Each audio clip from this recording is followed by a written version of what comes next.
একটি আয়তাকার চৌবাচ্চার মধ্যে 42,000 লিটার জল ধরে। দেখো ম্যাথ সেটের তোমরা প্রশ্ন করছো, মক টেস্টে প্রশ্ন করছো, দেখো কত সুন্দর সুন্দর নতুন নতুন ধরনের প্রশ্নগুলো রাখা হচ্ছে তোমাদের জন্য, যাতে তোমরা একদম সুন্দর প্রস্তুতি নিয়ে পরীক্ষার হলে যেতে পারো। একটি আয়তাকার চৌবাচ্চার মধ্যে 42,000 লিটার জল ধরে, চৌবাচ্চাটির দৈর্ঘ্য প্রস্থ দেয়া রয়েছে, তাহলে চৌবাচ্চাটির গভীরতা কত? আমরা কি শিখেছি না, একটা চৌবাচ্চার মধ্যে যে কোনো জিনিসের ক্ষেত্রে কতটা পরিমাণ জল ধরবে সেটা নির্ভর করে তার আয়তনের উপরে। তাহলে এর মধ্যে কত জল ধরে? 42,000 লিটার জল ধরে। 42,000 লিটার জল ধরে কথাটার অর্থ কি? ওর আয়তনই হচ্ছে 42,000 লিটার। এইটা প্রথমে লিখে ফেলবো যে ওর আয়তন কত? 42,000 লিটার। প্রশ্নে কিন্তু বলা নেই, কিন্তু আমরা লিখবো কেন না, কোনো একটা পদার্থের মধ্যে যতটা পরিমাণ জল ধরে সেটাই হয় তার আয়তন।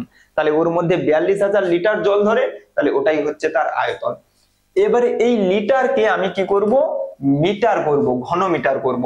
তোমাদেরকে শেখানো রয়েছে ঘন সেন্টিমিটারকে লিটার করতে হলে 1000 দিয়ে ভাগ করতে হয়, ঘন মিটারকে লিটার করতে হলে 1000 দিয়ে গুণ করতে হয়, লিটারকে ঘন মিটার করতে হলে আমাদের 1000 দিয়ে ভাগ করতে হবে। সবই ফর্মুলা নোটস এর মধ্যে লেখা আছে।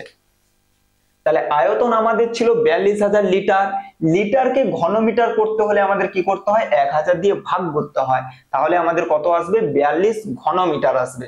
ঠিক আছে, 42 ঘন মিটার আসবে। চলো এবারে এরপরে কি বলেছে দেখো, দৈর্ঘ্য দেয়া রয়েছে, প্রস্থ দেয়া রয়েছে, উচ্চতা বা গভীরতা জানতে চেয়েছে। তাহলে আমরা কি করব, যখন যে কোনো তিনটের মধ্যে দুটো দেয়া থাকবে, অন্যটা বের করতে বলবে, কি করবে? আয়তনকে বাকি দুজন দিয়ে ভাগ করে দেবে, আয়তনকে বাকি দুজন দিয়ে ভাগ করে দেবে।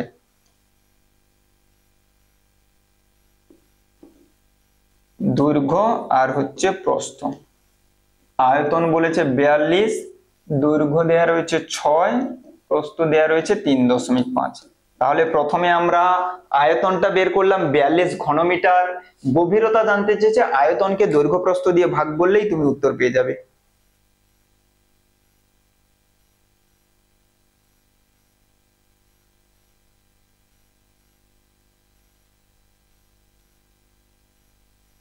জুহাইনা 3 নম্বরটা আসছি।